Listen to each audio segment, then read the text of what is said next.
Thank you very much for joining me.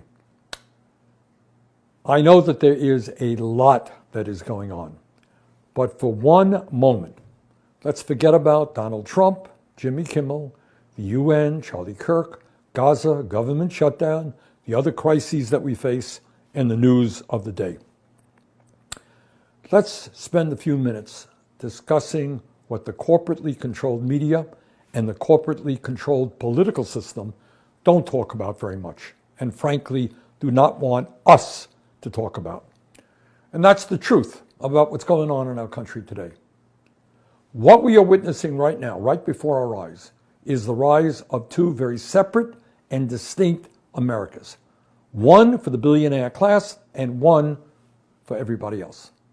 In one America, the richest people are becoming obscenely richer and have never, ever had it so good.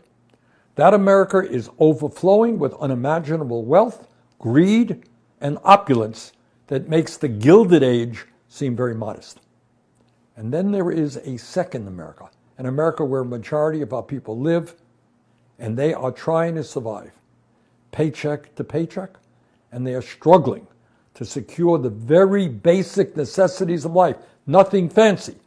We're talking about food, healthcare, housing, education, and other basic needs.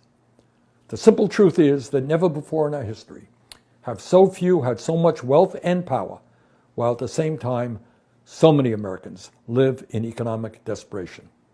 Some examples.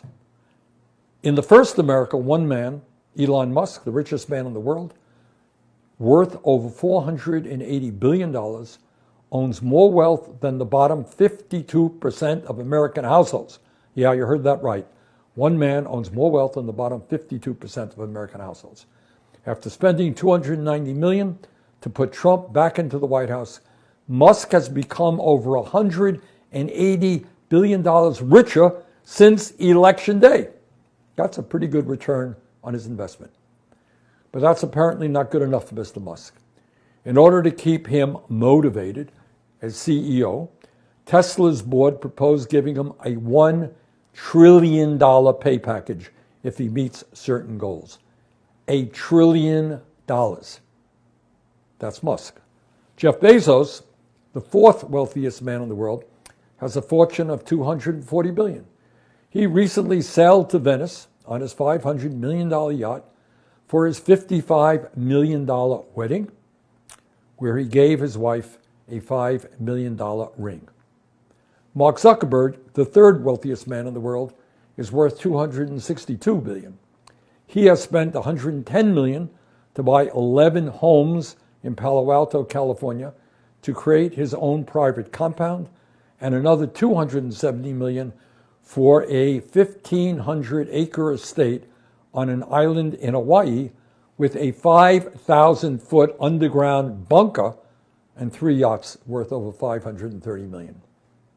Larry Ellison, the second wealthiest man in the world, worth $370 billion, recently became $100 billion richer in a single day. He owns a private island in Hawaii and a fleet of jets. He recently acquired Paramount, which owns CBS, and is now working to purchase CNN and TikTok. Together, these four men alone are worth more than $1.3 trillion. But it is not just them. The top 1% now owns more wealth than the bottom 93%. The 1% live in a world completely removed from the world of ordinary Americans. They haven't a clue as to what ordinary Americans experience. They don't ride overcrowded subways to get to work or sit in traffic jams to get home. They get around on private jets and helicopters. Not much of a housing crisis for them. They live in mansions all over the world, send their kids to the most elite private schools, and vacation on their own islands. And for fun, some of them spend millions flying off into space on their own rocket ships. That's one America. But here is the other America, where the vast majority of our people live. For them, the economy is not just broken, it is in many respects collapsing. In this America, despite a massive increase in worker productivity, real weekly wages for the average American worker are lower today than they were more than 52 years ago. In this America, people are unable to afford a doctor's visit if they're lucky enough to find a doctor. They are paying over half of their limited incomes on rent or a mortgage and are unable to afford the outrageously high cost of childcare or the ability to send their kids to college. In this America, the price of vegetables, fruit, and other healthy foods is beyond the budget for many. For most Americans, the system is not just broken. It is collapsing, and it is increasingly resembling life in the third world. Everyone needs health care. It's not a radical idea.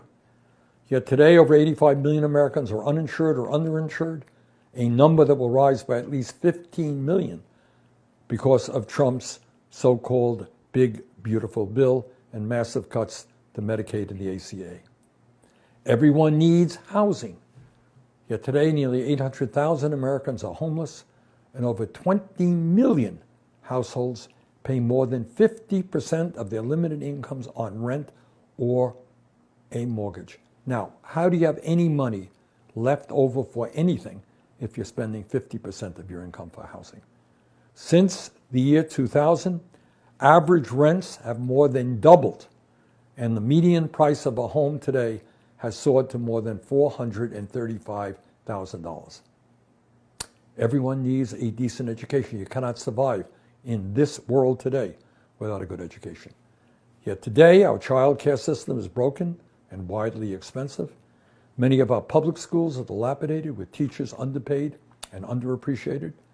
And American students are falling behind in math, science, and reading compared to their international peers. College education is unaffordable for millions, and vocational schools are failing to train the workers we desperately need. Everyone wants a secure retirement. Yet nearly half of older workers have no retirement savings and no idea as to how they will ever retire with any shred of dignity or respect. Meanwhile, 22% of seniors are trying to survive on an income of less than $15,000 a year. Enough is enough. It's absolutely imperative that we understand the reality of what is going on today and the need to bring about the fundamental changes that are required to create a government and an economy that work for all and not just the few. America is not supposed to be a nation run by a handful of unbelievably wealthy oligarchs, while at the same time a majority of our people struggle to afford the very basic necessities of life. That's not what America is supposed to be about. So let us stand together, let us go forward, and let us create the kind of nation that you and I know that we can become. Thank you very much.